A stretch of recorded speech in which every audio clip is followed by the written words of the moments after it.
Welcome to the Emo Social Club podcast. I am Brian. And I'm Lizzie, and we're here with our new friend. There's another Lizzie here, Lizzie from Teens in Trouble. Thank you so much for hanging out with us. Yeah, thanks for having me. I am the primary songwriter of Teens in Trouble. Teens in Trouble is it started off as a solo project for myself in 2015 when I was in between jobs. So I do have a single that came out in 2015, and I started it to sort of play around with figuring out my songwriting style. Prior to that, I was in a bunch of different punk bands, so all I really knew was yelling and power chords. So this is like the first time I really had a band where I'm like trying to sing. Yep. So, I put out a single and a B-side on like a 7-inch. But since it was a solo project, I never went out to play shows with that full band. So it just sort of like came and went. And then I started working full time somewhere. And then music just kept getting put off month after month after year. And it was kind of sad. Like, I think around 2017, I had this sort of like feeling where I'm like, well, I guess that's it for me. Like, maybe that's all I had left. I wasn't really feeling inspired with like songwriting or anything like that. I think because I was working so much. So of course, when the pandemic happened in 2020, I started picking up songwriting again because everything was slowing down work-wise, and a lot of my friends who were in active bands were trying to figure out what to do with all these canceled tours and like their new time. And so one of my friends, another Lizzie, there's so many of us for one, who's a front person in this band called Cardioid, she started putting together these songwriting workshops during the pandemic, and I decided to join one and started to develop more of a practice of like writing a song every week. And that's sort of how the first EP that we put out on Asian Man in like 2022 came to be. Like all those songs I started writing in these workshops. And now it feels more like a band. And when I started, like, I usually write all these songs on acoustic guitar and just like by myself. And then I had these set of songs, and I was working with Mike Park at the time at Asian Man, and I was like, let me know what you think of these songs. And he liked them, and he told me to put a band together. He recommended that I start writing with Randy Moore, who is in a bunch of different bands and also works with the label. And then Randy played bass and lead guitar on a lot of the record, and he introduced me to Henry, who plays drums on the record, because they used to be in like this horror punk band together. Hell yeah. And then we brought in my old friend Mike Huguenot, who now plays guitar with Jeff Rosenstock. And so that's how that EP came to be. And then when we started working on the full length that's out later this year, we just got the same group of people again, because I felt like we really had good chemistry, and like we're sort of like on the same page or liked each other's ideas with songwriting. So we got together again for the full length, and I'm excited for everyone to hear it. Well, and also listening, because Jamie was nice enough to send us an advance of the upcoming album, and listening to it, we can obviously really tell there's a lot of like that punk influence, especially with everybody that you have now working within this band. But what were some of your like personal inspirations when like developing some of these specific songs? Because it's also, I feel like you go through a lot of different types of genres, but it's all very cohesive at the same time. Like, I know it's the same artist, and I know that the vibe and the theming is the same, but they all just sound a little bit different to the ear. Yeah, it was interesting how that came together, because when I was, like after the EP came out, I just continued writing on a regular basis, and like some songs seemed like good enough to flesh out more. And then there are other songs that are just going to stay forever in my voice memos. But I wasn't sure like how they'd all come together because they all seemed so different. But then I think once we got in the studio, there's sort of like this cohesive like vibe, I think. And I think a lot of like the album feels like a vibe, for lack of a better term.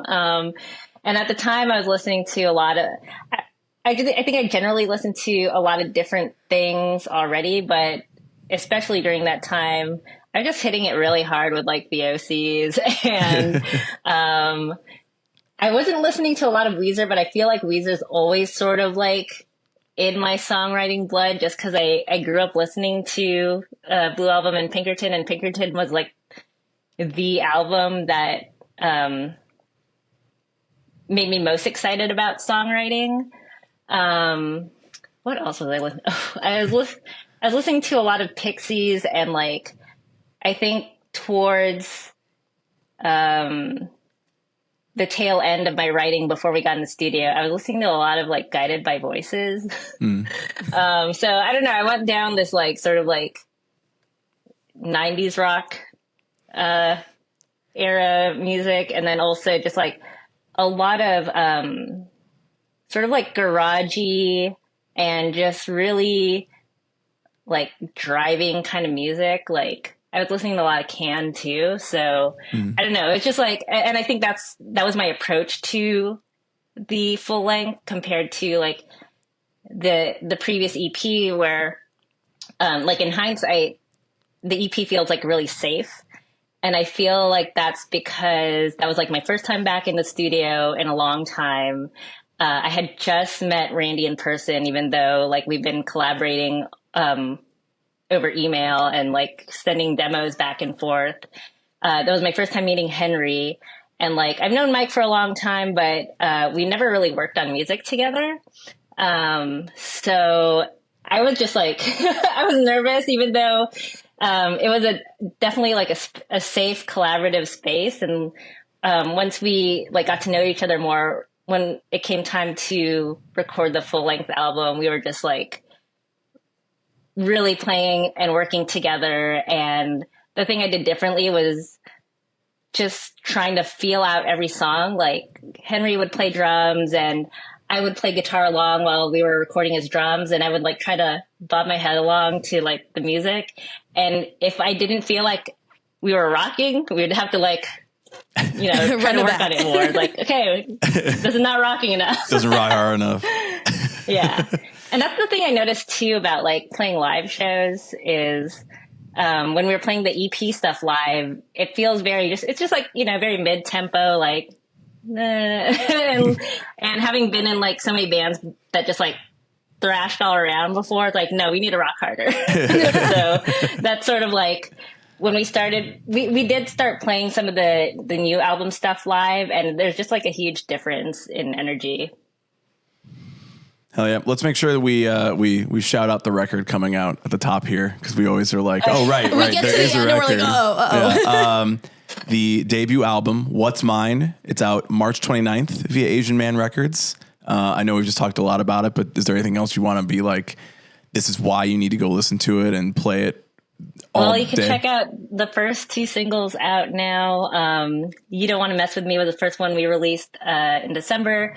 Stefan Babcock from Pops on it, which is incredible. And Playlist we just released in early January, and it's just a song about songs, and I think it rocks. Yeah, I listened to it today. I was like, okay, it's a song about Playlist. Yeah. It's like, yo, dog, I heard you like songs. So. Yeah, I heard you like Like, songs, don't so I worry, made I a song got about this for songs with ya. the songs in it. Yeah. I mean, like it's a universal thing, right? Like now, I guess with like how Spotify algorithms work, having your song playlist on a playlist would actually help. Just like SEO and algorithmically, maybe that'll. Yeah, I didn't even really think about that. I just like when I wrote that song, it was just I love when people share playlists with me, and I feel like the only time I am able to really discover music is when someone else recommends it to me. Otherwise, I'll listen to the same thing over and over again. Yep. So that's sort of what playlist is about. And yeah, we did something really fun with the video where I was just showing some of my favorite record and had a bunch of friends who joined in the video. So we have some of my studio band members in the video and like some folks from like other Asian man bands. But yeah. Hell yeah. I mean, that's always really fun. But I also wanted to know, because obviously you've worked with Pup, which is fantastic. They're such a great band. But when you were trying to decide some of these singles, because at least for myself, listening to some of these singles, I was like, oh, this could be like a next single, or this could be like a fourth release single because it sounds really catchy. And I'm like, this just makes sense to my dumb little brain. But how did you make the ultimate decisions of what would be a single and what would just be a surprise for everybody else on the upcoming album? Yeah, that was such a hard decision. I feel like the songs that I thought would be the singles did not end up really being the singles. Maybe like one of them, but like there's a song called Brave on the record that I really liked, and I thought that would be a single. It's just a very like it's a vulnerable song, but I feel like it just has like this this powerful energy to it. I don't know. I can't really. It's hard to describe like different songs, but You Don't Want to Mess With Me.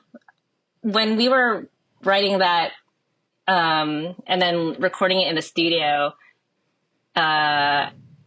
we had not really thought about having a guest on it. So I hadn't even talked to Stefan about the song when we were writing or recording it. And when we had at least close to a finished recording of it, I was like, something's missing. Like I feel like it rocks, but it's, I don't know. There's like some like attitude that it's missing. And I thought about Stefan because I had recently, like, this was in January last year. I went to their show where they did that like Long Beach Arena show with Jeff Rosenstock and Joyce Manor. And it was awesome. And it's just like, I think I was like going down this like Pup rabbit hole of listening to all the records. And I was like, it needs like that kind of yelling. And I was like, maybe I should ask him. Yeah. And like, I never met him in person. But he started following Teens in Trouble after, our first single on Asian Man came out. I'm Not Worried. And I think cause like him and Huguenot are friends, and, you know, played shows together. And around the time that I was thinking about this, I was also like talking to a friend who's, he's like in the touring band for Caroline Rose, but also writes his own music. And we were just chatting about like collaborators, and he's like, you should just like think about the people you want to do a song with, and like when you reach out to them, like make sure you have something that like makes sense for them. But you should just ask, and like the worst thing that can happen is they say no, and then you're just back at where you were. So I'm like, that sounds wild, but I'll try it. And I asked him and he was down. So I think the song sounds so good, and like he just adds like a whole new layer of like I don't know. It just feels like more powerful. I need to check something on this computer real quick, but you can ask another question. Okay. We'll keep going. So it's good to know you probably didn't pitch saying like, hey, we have Weezer vibes and we want to Weezer you, because I think that would have been also very funny. But thinking ahead as well, because you have this upcoming album coming out. One, can we ever get Teens in Trouble opening for Pup? And two, could we ever get you, when is like the kind of tour trajectory that you guys may be thinking about in 2024? Yeah. Well, opening for Pup would be incredible. I'll just leave it at that. We can cut this and send it over to him real quick. Yeah, like, I'll hey. just like manifest it in my brain. But as far as touring goes, we definitely have some shows lined up for this year. And with the album coming out, we definitely want to, play more places around the US and Canada. And, we just announced that we will be opening for our Expandits for their 20th anniversary tour of The Resignation. And so I'm excited about that. That's in Phoenix. And we're also playing Belltown Bloom in Seattle, which is another like 2-day festival in Seattle, May 4th and 5th. But we definitely we played Chicago for the first time last October on the road to Fest.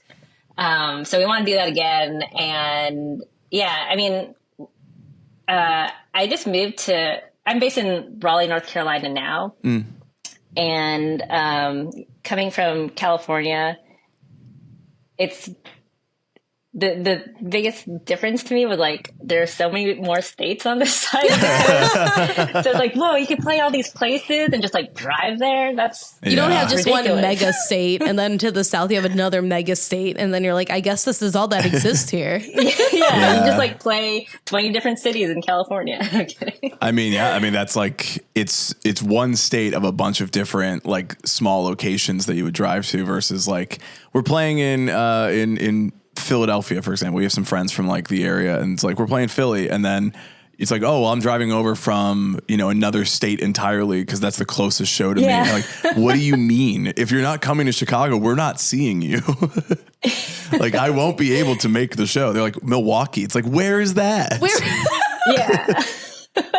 We go to Milwaukee all the time for shows if we have to. I've made the drive from Chicago to Milwaukee before. It's not that bad at all. That's not that You bad. want to know what's crazy? Apparently, like the new thing is people are like, oh, what is technically Chicago and Chicagoland? People are starting to include Milwaukee into it because we're so close. That's people who are not from Chicago who are like, I want to be included in Chicago. That's crazy. No. I like read that. I'm like, yo, what do we mean? Like, I know they're right there, but that's not right. Yeah. Our scene is very gatekeepy about whether you're in Chicago or not. Like, I could see that. I mean, I had experienced the same thing being from the Bay Area. It's like you're from San Francisco or you're like not. But then people who are like in Daly City, which is like a small suburb south of San Francisco, like 20 minutes away, might say San Francisco because no one knows Daly City unless you're like from the Bay Area. Right. But yeah, it's the same thing. It's like, that's not San Francisco. I wonder, I assume that's like a thing with like every scene is like, you have the city, you have your like, I live there, I work there, I am there. And so if you're like not from here and you like drive back to your suburb home, it's like, no, you're not living the life that I'm living. You're not existing in the plane that I am. That's a thing here in Raleigh. Yeah. Yeah. But yeah. Time will tell. Time will tell, yeah. It might be different because there's more places that you can just drive to in other states and stuff. And it's like, we don't need to be so gatekeepy about location, I guess. Yeah. You get all the shows that can, very quickly drive to another state. So you don't need to, worry so much about whether they're coming to your, neighborhood down the street from from where you live. Which for us, it's like, if you're not down the street, I can't make it. Sorry. Oh, you're not at that venue that's like, a bus ride away. Sorry, I'm not gonna make that one. Yeah. Yeah, I guess like here in Raleigh, there's like, they call it like the Triangle area. So there's Raleigh, Durham, and Chapel Hill. And to me, coming from the Bay Area, it seemed like, all these places are so close together. Like, of course I'm going to go see a show in Durham. Of course I'm going to go see a show in Chapel Hill. And then now it's like, I have to drive 20 minutes. It's like, ooh. I'm going to skip around a little bit because we have a question about local scenes. So I'll ask that question now since we're already on the topic. So where you're from originally in the Bay Area or Raleigh and North Carolina now, maybe this is an easier question for where you're from in the Bay Area, but what is the scene like there? Like bands that are in the area or bands that like you grew up with or bands that came from there that you love? The only one I really know is Metallica. Like I know there's other Did you ones. see the Metallica documentary? A long time ago. Or if you're talking about Some Kind of Monster, I did. Yeah. Or if you're Was there's a that new the one. I think that was the one. Yeah. One where I they're just in- watched it for the first time, like in October. The band decided to watch it when we were staying in Atlanta before the fest. But yeah, I always, I don't know, something about that band does not stick in my brain as like a San Francisco band. Yeah. Are they from San Francisco? Is Oh that yeah, what it was? yeah. They're from. That's like yeah. shocking. I did not know that. I know too much about where bands are from, as though it's like we're not watching the Super Bowl where everybody like normally knows like, oh yeah, this guy's from that team and there's this many points, and I'm Yeah. like, Metallica's from the Bay Area, this band is from that area. That's a Like, fun I'll know fact all today that. tonight. It's easy now. It's easier to answer that question about Raleigh just because when I moved here, and I moved here like right before the pandemic started, but they just have like a real like the thing that was really cool and exciting about living here is that they just have a really vibrant, active music scene, and like I moved here in April 2019, and like joined a band in like August that Yeah. same year. Just like trying to get back into it. So I joined this like post-punk band from like these guys that I met on Craigslist and are like, let's just start a band. Thankfully they were not weirdos or not like dangerous weirdos. Right. They are weirdos for sure. But yeah, and then like just started playing a bunch of shows right away, and you know, of course we had to take a break with the pandemic, but then once things started opening back up again, it was just like you could just play shows so easily, and I felt like that was kind of missing like my last few years in San Francisco. And you know, obviously a lot of things have changed about the city over the years, and like things are way more expensive. There used to be so many DIY venues, and like they just keep getting shut down one after the other.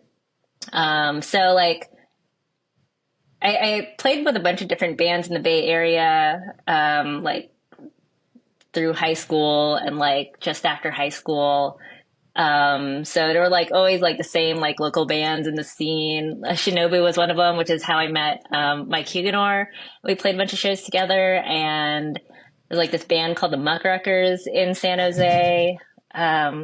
I feel like the OCs, they are from San Francisco, but I feel like we were like in a battle of the bands together a long time ago. I was about to say the OCs have But I been remember around for a seeing their little name bit. Yeah. around, and then like now it's all come full circle where it's like, man, I like they're one of my favorite bands. It's like I feel like we played together before. But yeah,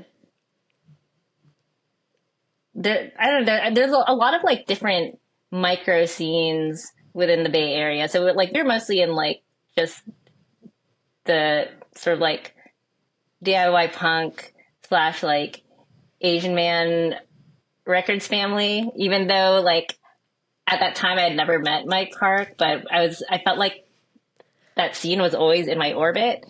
And then I started a band with a friend in like 2011. That was like a chiptune punk band. Oh, hell yeah. Interesting. Then we were in the scene with like all these chiptune people who were like making music on Game Boys and stuff. Yeah. So yeah, but then like after like I had left that scene and I started Teens in Trouble like as a solo project, I felt like, I don't know, I was sort of disconnected from the rest of the community. Like I didn't know who were like similar artists anymore at the time. I think because I like got in this like chiptune bubble. So now that I moved out of California and like, and Teens in Trouble is like the band that it is now, I'm hearing about all these other bands that are in the Bay Area. I'm like, whoa, where were all these people before when I was living there? Like, why were you hiding? Yeah. How do you find more than one chiptune band? I'm like, in my mind, it's like I Fight Dragons, which came from Here, Chicago. Yeah, I'm like, that's the one. Amanaguchi too. Yeah, true. Oh yeah, yeah. We played a Anamanaguchi. show with Onamanaguchi. My chiptune band did. That was like our first That's so sick. That's right. which was incredible. But then I think we got banned from playing with them. I don't know why, but someone told me like, oh, Onamanaguchi's management said you can't play with them anymore. I'm like, what? Were you better than them? Like, I don't know. So Wild. We're gonna have to get to the bottom of that. yeah. yeah. Listen, hard call out. Let's find out. Are there any bands in Raleigh that you're like that you've been checking out that you want to shout out, or anybody that you know that's like they're doing something really cool over there? Oh my God, there's so many. But the first one that comes to mind is Bangs. It's BANGZZ, and it's just like this duo punk band. There's like they're both women, drummer and guitarist, and like they just rock. And yeah, y'all should check them out. But we played a bunch of shows with them around here over the last year or so. But they're also going to be playing that Belltown Bloom festival with us in May. So shout outs to Bangs. My Sister Mora is another cool, like, Raleigh based band, and they're a shoegaze-ish band. I feel like I'm really bad with genres, but I mean, if you say shoegaze, mostly it's in shoegaze. right now with the kids. It's really so. yeah. I think they're all like NC State students, but they also have like a badass Asian woman guitarist, so that like speaks to me as another Asian woman guitarist. So back in May, we were doing this tour, and we started a show in Raleigh, and because like May's Asian American Heritage Month, I put together the showcase with like He's in Trouble, Bangs played, and so did My Sister Mora. So that was just like a nice special show. Hell yeah. Oh, that's really cool. That's really cool. Yeah. Now, thinking also about some of the music that you have put out and who you've already collabed with, is there anybody specifically you would want to try to collaborate in the future that maybe you are going to just shoot your shot again and see what happens? That's so funny how you ask, because I was like writing this down like not that long ago. I think it's on my phone somewhere, but I would really love to like do something with Caroline Rose. She just has Caroline has I don't know, I've seen their evolution from like their first record, which was more like alt country, I think, and now they're more like synthy pop. And I don't feel like I'm going to make like synth pop music exactly, but it'd be nice to like incorporate some of those elements. So I think that's the exciting thing about writing with people. It's like, even if you have different styles, like something interesting can come from that. And, like, for instance, Playlist isn't like a groundbreaking song by any means, but it was like the first time we really incorporated synth in our songs. And I thought that was super fun. It can always add like a really cool layer to it. And I think also because Yeah. I do like Caroline Rose too. I saw her when she played Riot this year, and I was like, this is weird because she is like that alt country at that time. So I was thrown off a little bit. But I think to see that new evolution of it, it just, one, it's kind of going a little bit with the trend to get like a little bit more people in. But I think you can be so much more dynamic with the way that you use it in a lot of different music that it doesn't have to be just like one middle of the road way to do it. Yeah. And yeah, I don't know, like, I guess when I'm writing songs, especially lately, I'm not thinking about like the genre really. It's usually like what feels good at the time. And sometimes like, you know, I guess like in 2015 when I wrote Santa Monica, I was like really into this beachy type like mood. And I was listening to a lot of Best Coast at the time, and you know, with the 2022 EP, I don't know what I was thinking about really. At the time I was listening to like King Khan and Barbecue Show a lot, and I feel like some of those influences are in like are in the song Decomposing, which is a little bit more, there's definitely like garage / psych rock influences in that song. And then going into What's Mine, the new album, yeah, I don't know. It's more like the feeling. So one thing I've been thinking about, especially with like, okay, what's next after this album? Like, it's hard to think of like I feel like maybe the style could change drastically, and then maybe some people will like it and maybe some people won't, but I don't know. I'm just trying to feel what's right for me. I remember back in the day on the topic of synthesizers when all these punk bands would get like major label signing and they would put synths in the music and all their fans would go, they sold out, done. And I was like thinking of an example and I was like, well, Asian Man Records, like Alkaline Trio was one of the bands that did that. Oh, really? Because when they did Crimson, I remember everybody was like, they sold out. They used to be this punk band and used to just rock hard. And now they're like adding all these like synths and they're going this emo route and they're wearing makeup. And I was like, I really like this record. Actually, it's really good.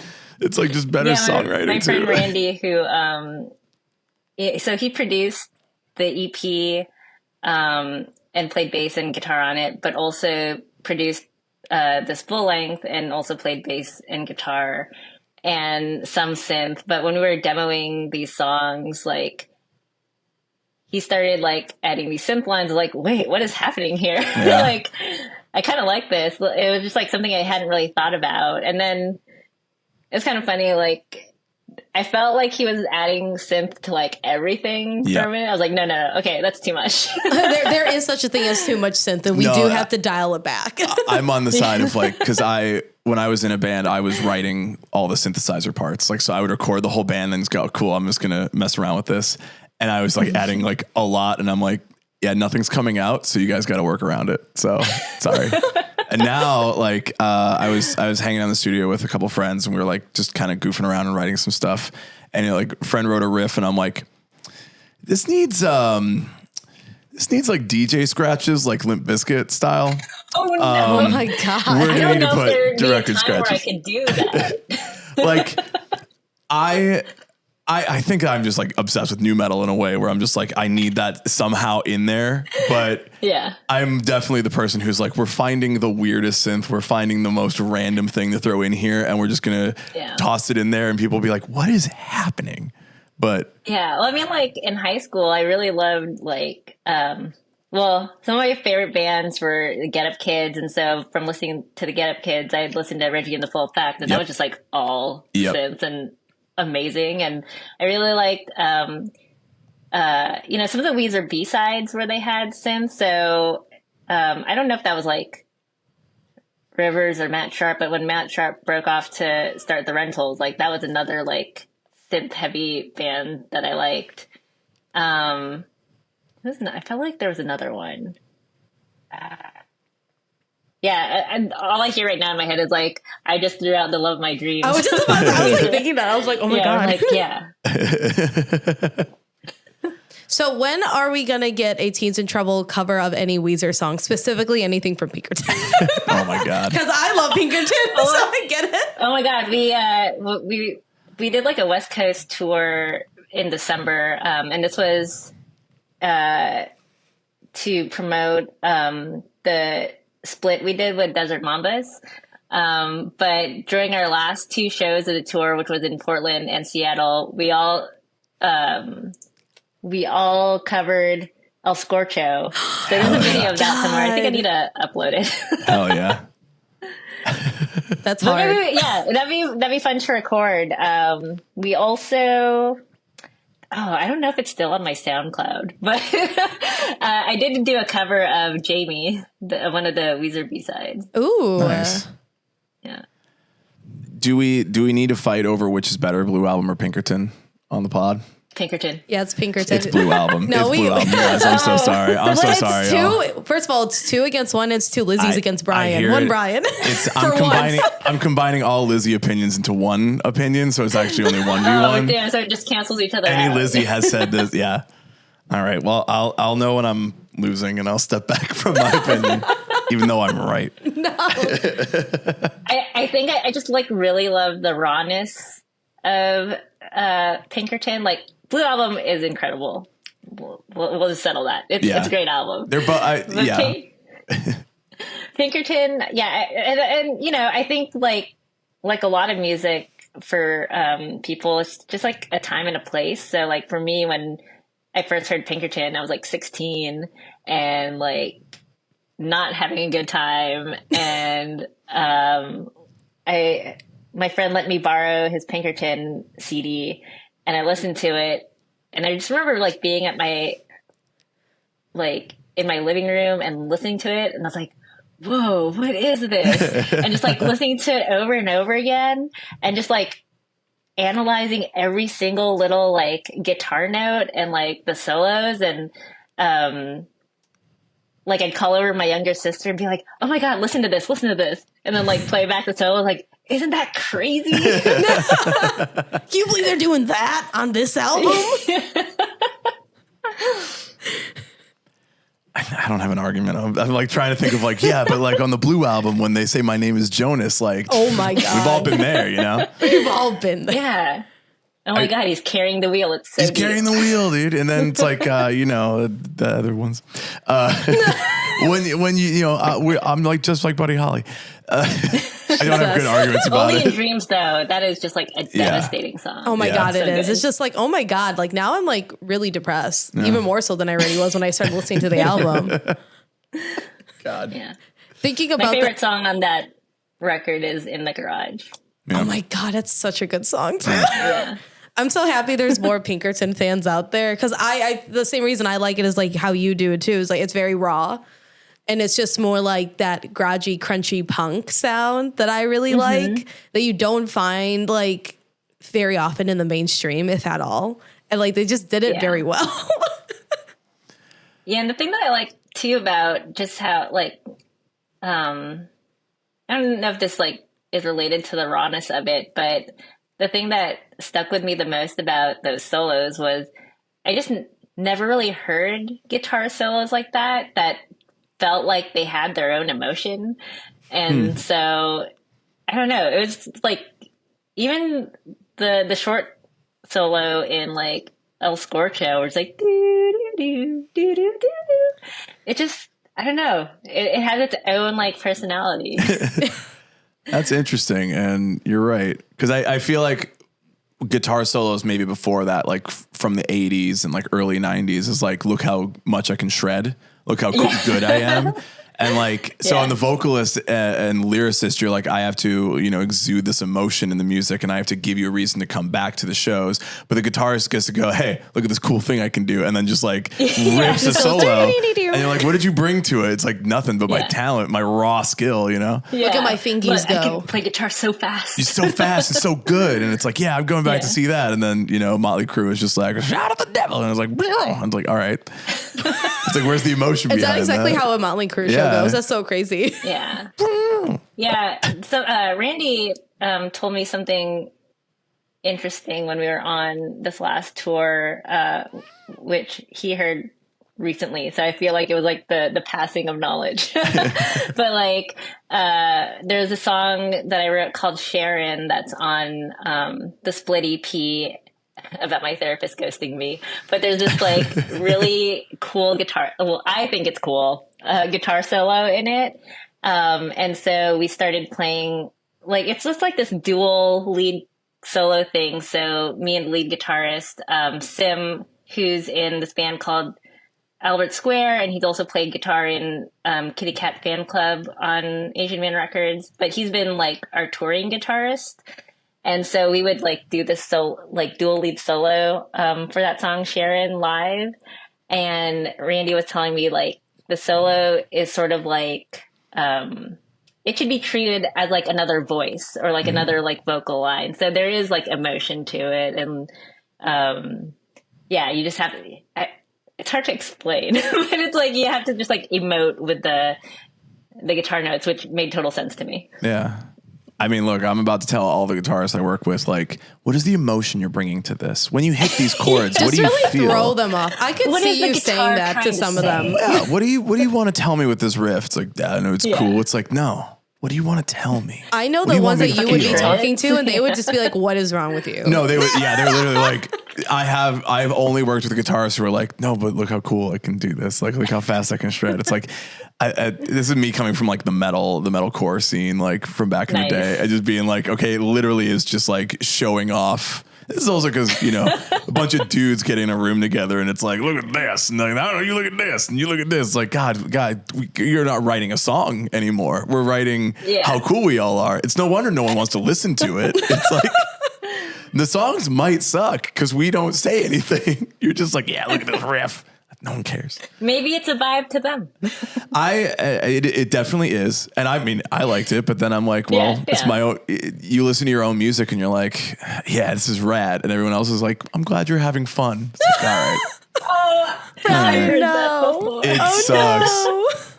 I'm like, I take it as a compliment. I'm like, you're right, I am. And this isn't for you. This is for another audience. And one day I'll figure out who they are. Yeah. I like the work I put in on this. I put emotion into it. And my guitarist put a bunch of notes. I think we can ask the questions that we ask everybody. Yes, Move on to that section. I know we've gone through a good amount of them, so I think we have one left. If you would like to do the honors, Brian, for that part. Yeah. What is the most emo song you're listening to right now? An emo can be literally anything you think of, too. Yeah. Okay. Oh, I feel like there's so many. The first one that comes to mind is that song "The Adults Are Talking" by The Strokes. Do you know? Yeah. I don't know. Like, I haven't really listened to a lot of The Strokes, other than like last night and like whatever the other hits are. That's fair. And so "The Adults Are Talking" is like the first Strokes song I heard in a while, and I don't know, something about it hit me in a way where like a lot of the way he's like singing in the beginning of the song is just very sort of like one note, not like in a bad way, but just like that's the vibe of the song. Yeah. But then like towards the end, he starts like going into falsetto, and it's just like, and like, I don't know, that mixed with like what the instruments are doing just like really got me. So that is my answer. It's just like every time I listen to it, I just like, I'm in some feelings for sure. Yeah. That is the first time I've ever heard somebody say The Strokes for emo song. We think anything could be emo, but I'm like, oh, The Strokes are very, like, there is emotion there, but let's make sure to also hit on the split EP a little bit more specifically too for that part.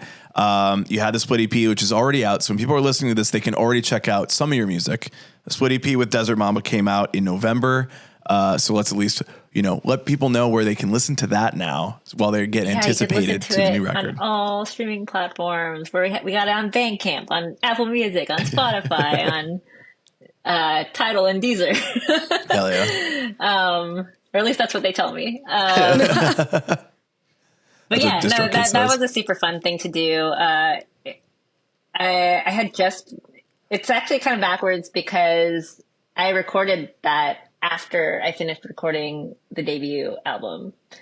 So like we recorded What's Mine in March 2023, and I was just like so high off like just being in the studio and like, this is so fun and awesome and I want to keep doing this. And I called up my friend Bailey, who Desert Mambas is their solo project. And I was like, we should write a song together. And Bailey's like, what if we did a split? And I was like, what if we did a split EP?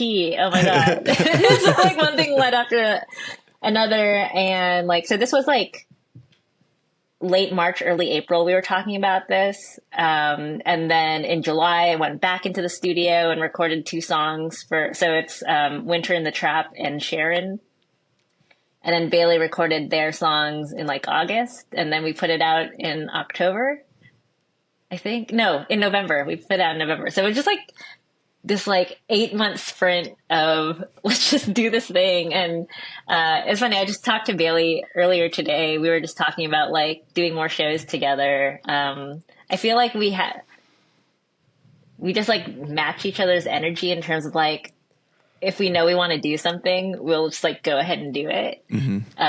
So who knows? We might both be rolling through Chicago. Hell yes. Oh yeah, Bailey has that song. Bailey's song on, or one of the songs on the split is Bailey's Notes from Chicago. So shout out. There we go. Chicago. See, it all comes back together. Yeah. Now we'll just do the plugs, and you can let us know where people can find you on the internet, where people can listen to everything. Obviously, you mentioned Bandcamp and all that. If there's a best place for people to go to listen to your music and support you, we obviously want to promote that as the best place to go. So yeah, where can people find you, and how can people support you? Well, I'll just plug in our website, which is teensintrouble.net. .com was too expensive. But that has everything on there. I usually keep it updated, but we have all our streaming links on there. I will put in a plug to subscribe to our YouTube channel, because we've been putting out videos lately, and we have a new single coming out. The final single, I guess. I was like, is this the final single for the album? There's this is the third single, which is going to be out on February 22nd, and there'll be a video for that too. Perfect. Awesome. And make sure to pick up the record. Pre-order it. Pre-save on Spotify. The record comes out March 29th, called What's Mine. Make sure to check it out. Yeah. And if you're listening to this, make sure you're subscribing, and make sure you're following, and make sure you're liking posts and hearting and TikToking and telling your friends. God, I feel ancient. If you're on TikTok, tell me how to use it. Yeah. Honestly, same. I've been like diving into it like in the last couple of weeks, and I'm like, I feel like I should be having like glasses at the tip of my nose, like trying to figure out how to use TikTok. Yeah, Brian was telling me, he's like, it's so hard not to go on and just like look all the time at like the notifications or anything that comes in. I'm like, yeah, because sometimes it just doesn't notify you. So you just open it up and it's like, oh, it's like 20 likes and all this other stuff. And you're like, where did this come from? I don't get it. I'm loving it. I'm loving the attention that our TikToks are getting. But then I like start scrolling and I go, I hate this. And I like don't watch it. I'm only posting. And I'm like, this feels a little better and yet still awful. And I'm still figuring it out because I don't know how to use it. But yeah. Someone told me like, you just can post whatever and post it repeatedly. And I was like, it's so much work. It is. It is. But there are so many bands who literally are like, here's a clip of our song, and I'm just going to keep making different videos for this 10-second clip and posting them over and over again. And I'll go to their page and I'll scroll through, and it's literally just the same song. And I'm like, this is so annoying. Why do I love this song? Like, it works, but I like my content creation brain is like, I hate what you're doing. I hate it. I can't stand that you did this. But then I'm like, it must work. So we need to do it now. Yeah. Maybe I'll start. Yeah. Well, we'll see you on TikTok, and well, Lizzie, thank you for being on and hanging out with us. Thank you all. Yeah.